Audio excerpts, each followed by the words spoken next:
In this chapter, we will explore our possibilities for creating an attack when the kings are castled on the same side. We cannot play a plan analogous to those of the previous video, where we would push the pawns in order to open lines, because if that were the case, our opponent would also have open lines against our own king. So in the process of advancing the pawns, we will be exposing our own king towards the danger way before we can hope of creating any sort of attack against our opponent. This doesn't mean we should never move the pawns in front of our king, but rather that we should be extremely careful and have a really good reason why. Still, there are possibilities to attack without using the pawns. For example, here, even though black has 3 solid pawns in front of their king, they don't really have any other pieces helping in the defense. So white's plan will just to bring all the pieces into the attack and force these pawns to move or create some sort of weakness, and then we can put pressure on a target and eventually capture something or deliver a checkmating attack. Note that the different ideas that will be played in this example wouldn't be possible if there were something like a knight here on this square, a black knight, or maybe this pawn was here and there was a bishop defending. So yeah, I want you to get the idea that here we can attack as white because there are more attackers than there are defenders. For instance, we have this bishop here. So how would you continue the attack? Keeping in mind that there are not really any defenders apart from the pawns, and we want to force those pawns to move and create accessible targets on the king side. Think for a bit.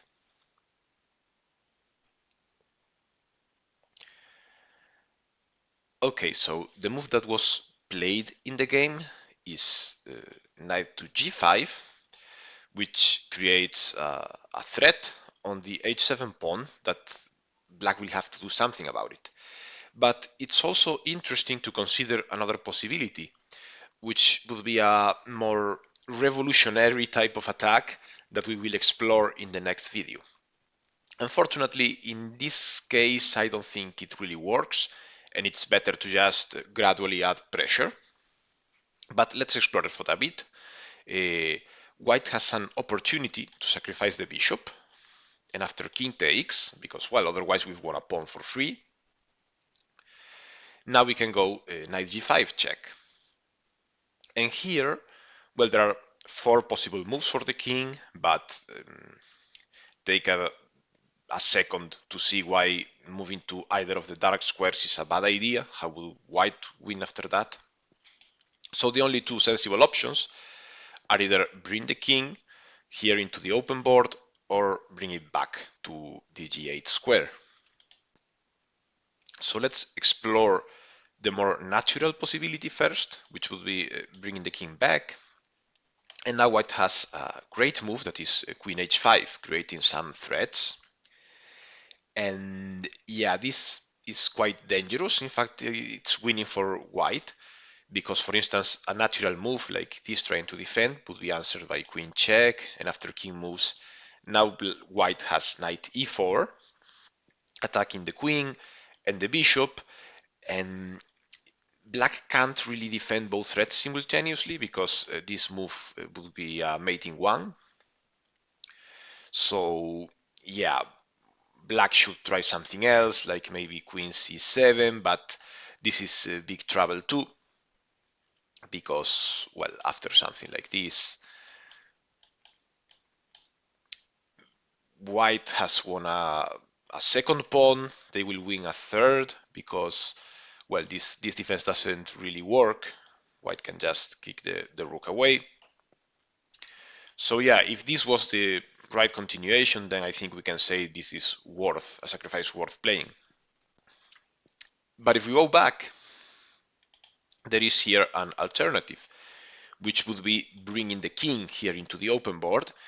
And this position isn't bad. So if you are playing a game and calculate accurately that bringing the king back into the bank rack is a bad idea and the only option is to play this, then I think the sacrifice could be somewhat worth playing, somewhat worth trying. But we can study this line a little bit and see that there aren't really that many great continuations for white that really justify sacrificing the piece. The game is still complicated and interesting. So there are different ideas, like white could play queen g4, but then f5 is annoying, kicking the queen away. We have to bring it to h4, and now the rook kicks our queen away, so not really worth it. We are not really attacking.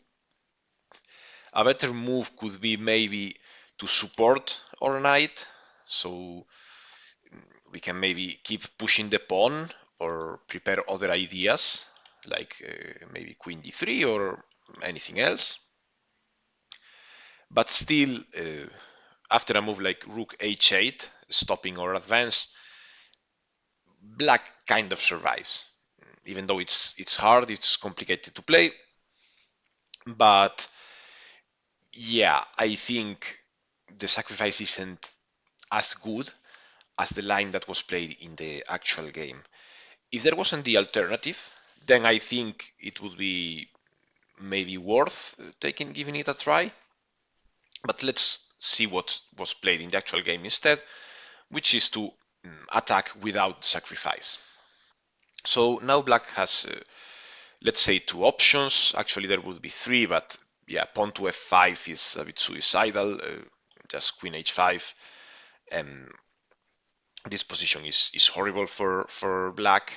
There isn't much to do. So let's think instead of sensible moves that would be h6 and g6. Okay, so after g6, how would you play as white? How would you continue the attack? We added the knight to the attack. How can we add another piece? Well, the move is queen f3, creating another threat over here.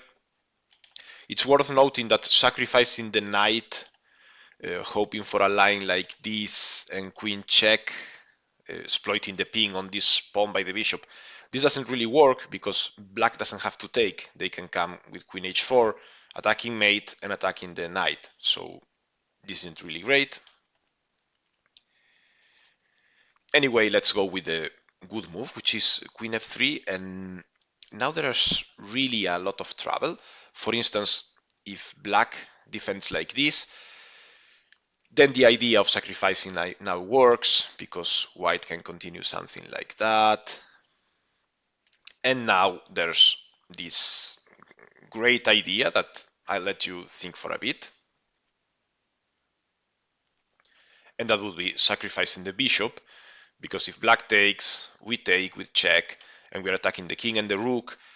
And if black tries to protect it, then we can come over with the bishop. So yeah, we get indeed a great attack. So the only alternative is really to give up the rook.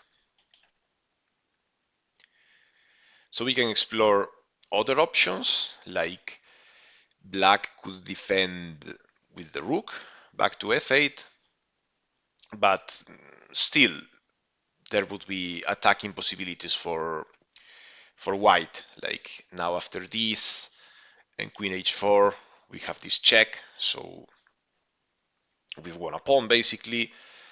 And if black takes, now we play a very similar idea. You see that we are always playing with this type of sacrifices that destroy the opponent's pawn structure, the layer of defense.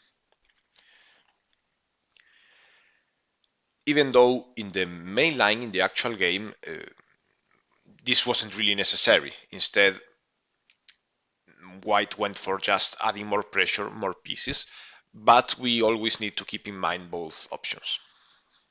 So black played h6, trying to kick the knight away, and I let you think for a bit. How would you continue here? Okay, so there are many different ways to proceed here.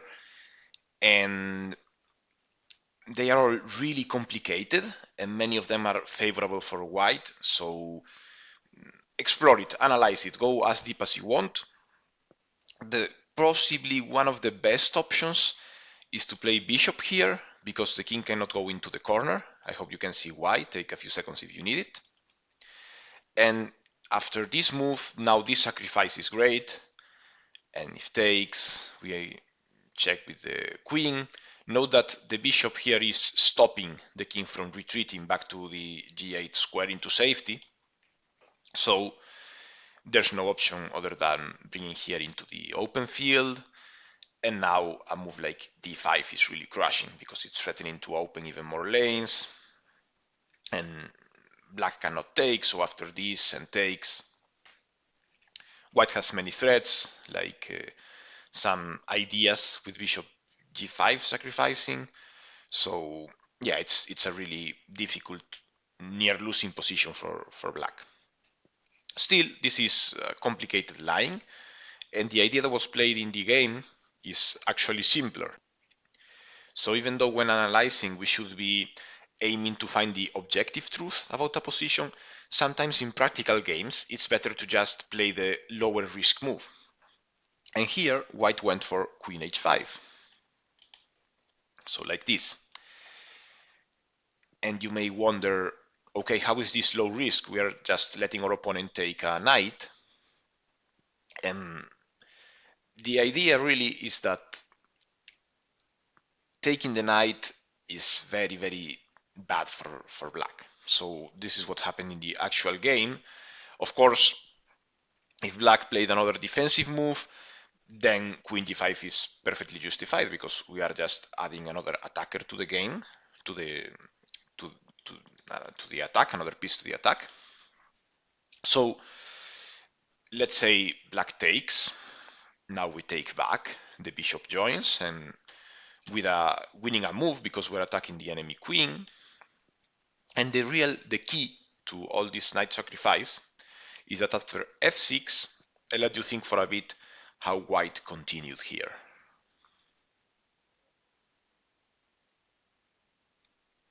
Okay, so the continuation is bishop to g6,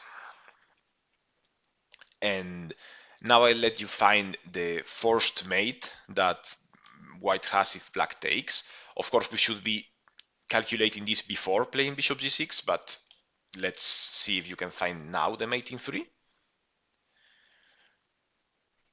All right, so it's of course just queen check, another check, and checkmate.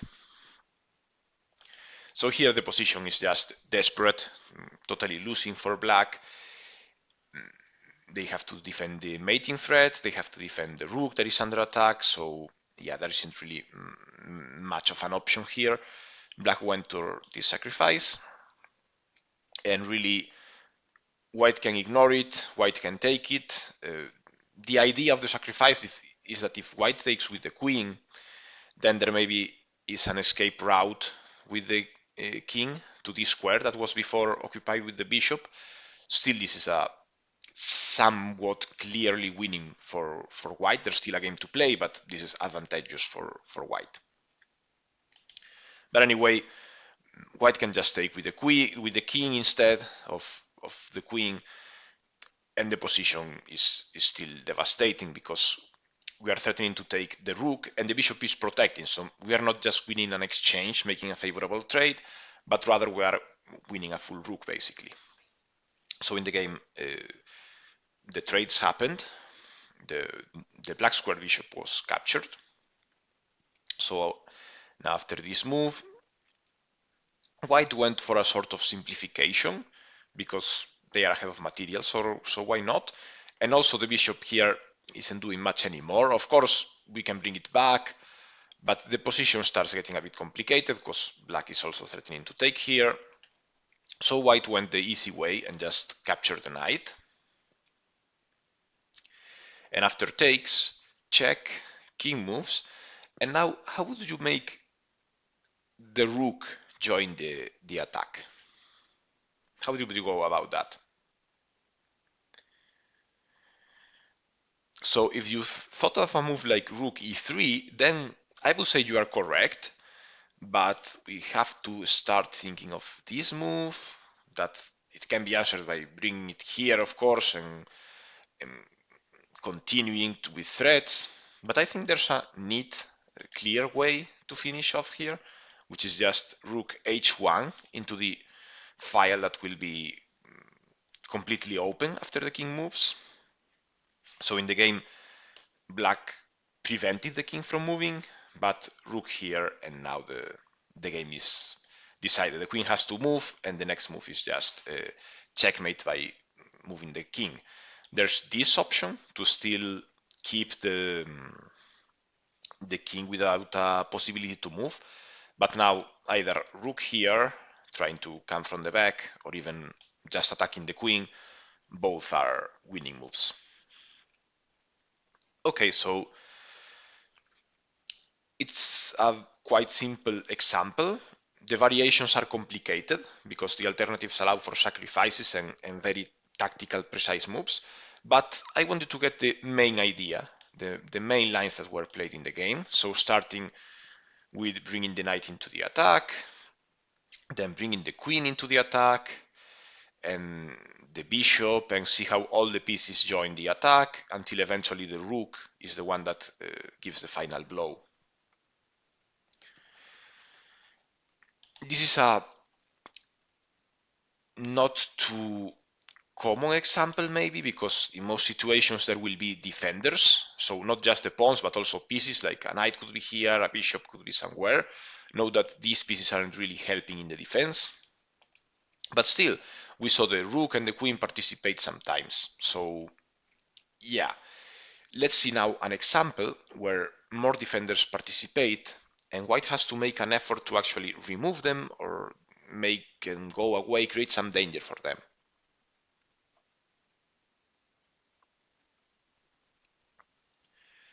So in this position, black tried to finish the development by activating this bishop. So they went b6, trying to place it in this diagonal, which is of course preferable to bring it over here because it's much less active. Here it has a line of attack all across the board, reaching the enemy king, the enemy castle. So yeah, this is ideal.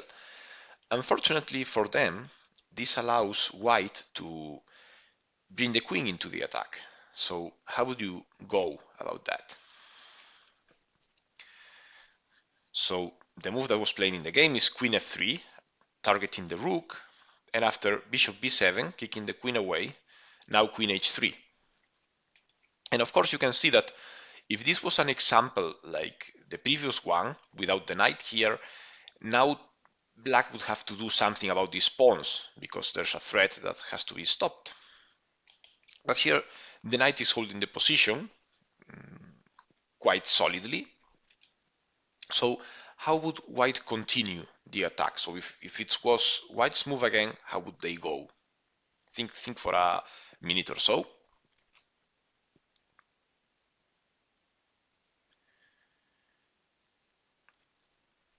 So we will have to do something about this knight. We have to remove the only defender, and we can do something like that with either bringing our knight over here or bishop over here.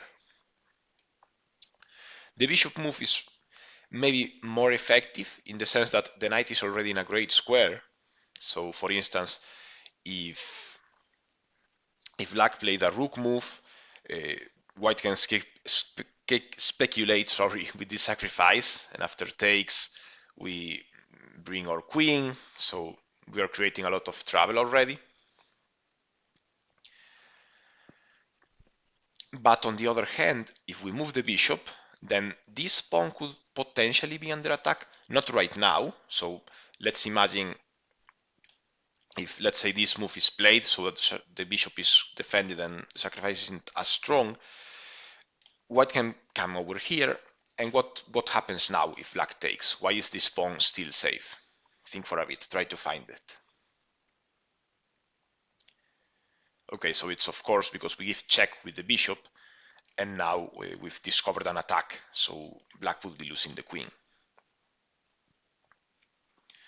Okay, so this is white's game plan, and I would say there's a possibility to just trying to stop it like this.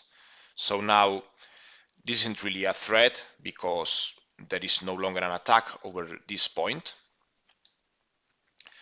And same thing for trading the knight, like black would be happy with the trade. But this creates some holes here, some weak squares into near the enemy king, and white can actually exploit those. So how would that happen? White can play bishop h6, and now really the only practical option for black is to let them take the rook, so something like takes here and retakes. But of course this is advantageous for white. They've lost a pawn, but they've won an exchange. They've traded a bishop for an enemy rook. And why I'm saying that this is the only practical option? Because if the rook moves instead, now there is a very strong continuation for white, and that would be to just sacrifice the knight and bring the queen with check. And now this check is just devastating. There isn't really a defense, because if they block, we take, and after they take, this will be checkmate because the queen is no longer protecting. And blocking with the knight would enable this check. So yeah, there isn't really a defense here. So these are the dangers of creating those weaknesses around the king, and this is what black wanted to avoid at all costs.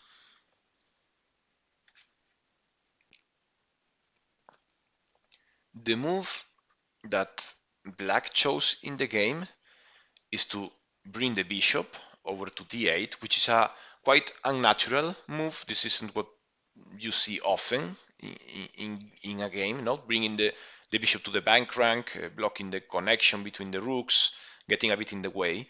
But if you paid attention to these knight sacrifices, now the queen is covering this square, so it's adding extra protection, and I believe that was the idea that black had in mind.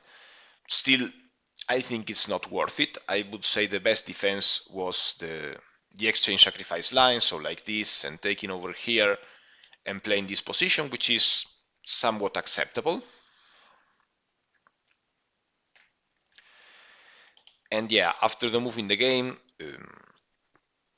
let's add another attacker.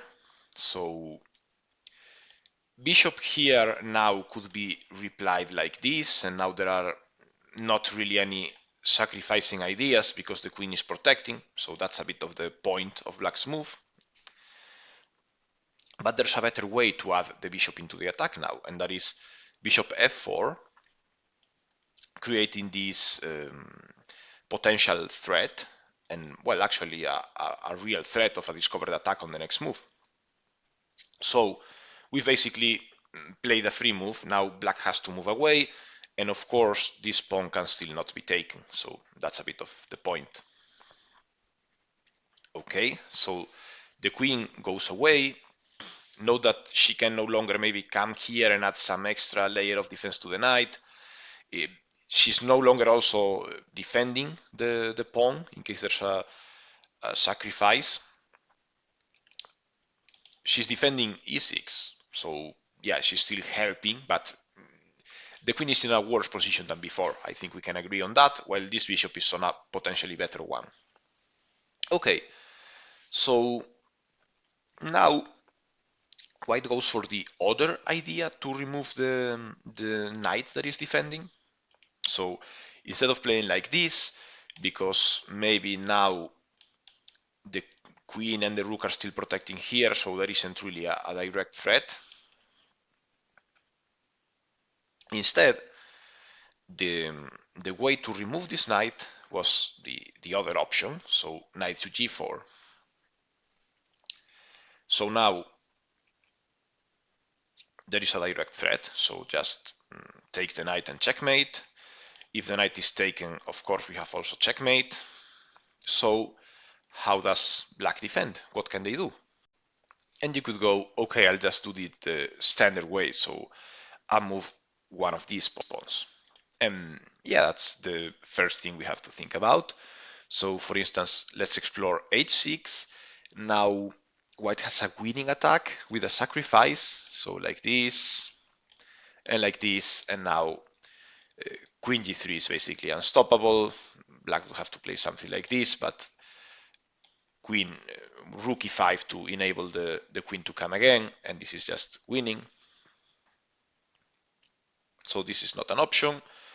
If we play the traditional g6, then this opens up a new resource because this square is available to the knight.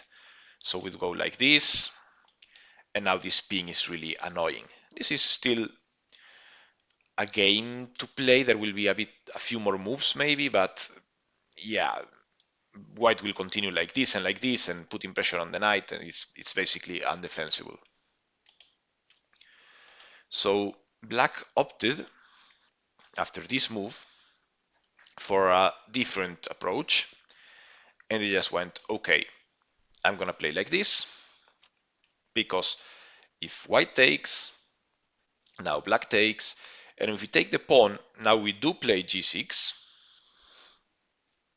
This means that if the queen comes back, either here or here, whatever, let's place it here, now black can take. And even if the queen was on h3, there wouldn't be this discovered attack because it's no longer check. So this would be somewhat acceptable, but white has yet another resource, which would be here to just sacrifice. And this creates a complicated position, still a lot of pressure, but yeah, black can play, black can maybe survive. So this is the reason why black opted for this move. But white didn't really take the bait. They just said, okay, I'll go back and I'll keep attacking the other way. So now black has created a weakness around the king. There's no longer three solid pawns on the second rank. This pawn has advanced. So this will create more possibilities to attack. So now maybe the bishop g5 threat is stronger, and there will be other threats. We have to take care of this pawn. So now black went g6, so that this pawn can have protection in case there's some bishop g5 or other moves. And white came over here. Why here? Why are we targeting this pawn? Since it's defended, it doesn't make sense. Well, it does, because we have such superiority, such more firepower, than, yeah, if we were to play again, so let's play a silly move by black, one that achieves nothing. We just sacrifice over here and have a totally winning position. So this will be checkmate soon. We can even get the rook to join, or maybe even better in the last move, right? We can maybe get it to join the attack here. So this is the threat. And what does black do to stop it? Well, they play an interesting move, which is moving the pawn again, because, well, now if we keep tunnel visioning on our attack, they will just take our queen, so we have to move it. And in case white takes the pawn, which, yeah, I think it's the right move to do anyway, now black has this discovered attack, again threatening the queen, so we have to take care of the queen. And after we move, the knight takes. Note that the knight protects here, so yeah, we could play the sacrifice, but black has an extra defender. It's interesting, analyze it. It's actually a quite fun, interesting line. But yeah, the sensible choice is to just capture the knight and continue the attack on the next move. So bishop c7 is pinning the knight, and also, well, bringing it back into the game a bit. So yeah, this is an okay move. Maybe eventually black wants to simplify the position, because if we keep removing pieces, eventually there will be no more attack.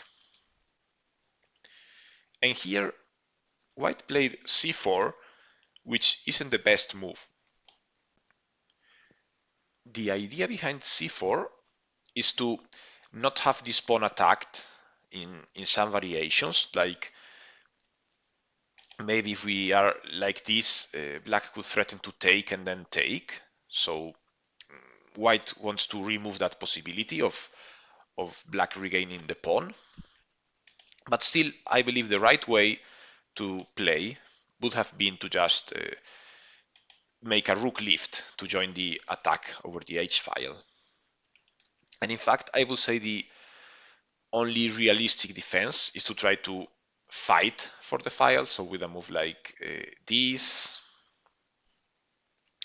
But now note that the rook cannot come here because this is threatened. So after this defense, now the black king has to basically run away for his life, and we haven't even sacrificed material, and white is just totally winning. So yeah, I believe the rook lift was already the winning idea, and I can't really think of other good defenses because, well, taking the knight, we can even choose if we want to take with the pawn or the queen, and then just playing with these ideas. So yeah, there isn't really much black can do against this. Still, c4 is a safe move, but yeah, the alternative was much better. And I will show you the rest of the game because now white played the rook lift anyway, but it's still winning, it's still effective. So again, there isn't really an option to fight over here. If the queen was already on e8 maybe, but it's just not enough time to coordinate the pieces. And now after this a bit of a desperate attempt, I will let you find the continuation. So maybe on the next move because it's pretty. So how would you continue here? There are many moves, but try to find one that is actually decisive. So no more complex variations, no more difficult lines, just win.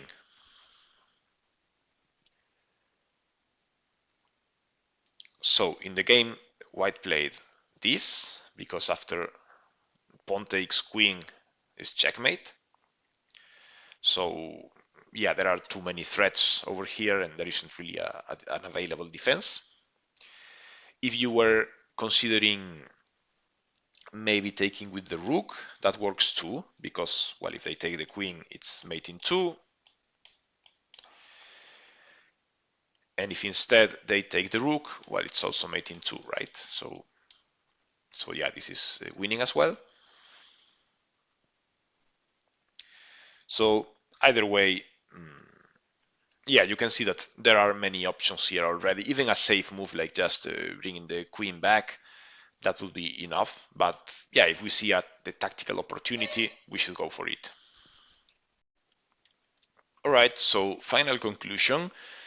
If we have the king's castle on the same side of the board, and we don't really want to push our pawns forward because that will make our king unsafe as well, we just bring attackers. We keep bringing attackers until something has to give. So if we create enough threats, enough pressures, eventually our opponent will have to play a weakening move, and then we can start exploiting it, bringing more and more pieces progressively into the attack.